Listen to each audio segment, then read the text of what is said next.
How to buy ETF on Wealthsimple. Let's get started. So the first thing you want to do is log into your Wealthsimple profile. And then in the search name or symbol field at the top of the page, type in the name of the stock or ETF you want to buy. Then select the stock or ETF you'd like to buy from the list. And under the buy on the right side, select an order type from the menu.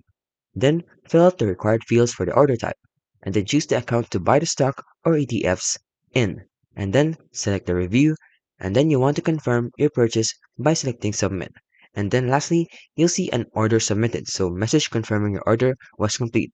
This may take up to 3 days or 5 business days. And here's a tip. You can upgrade to USD accounts to trade US securities using US dollars inside a USD account. You can also trade thousands of Canadian and US stocks and ETFs in a self-directed invested account, and there aren't any trading commissions or account minimums, and everyone has a real access to real-time on-demand quotes for all securities. And take note, if you don't see the stock or ETFs you're looking for, it might be because the security isn't available to trade. And that's how you can basically buy ETF on Wealthsimple.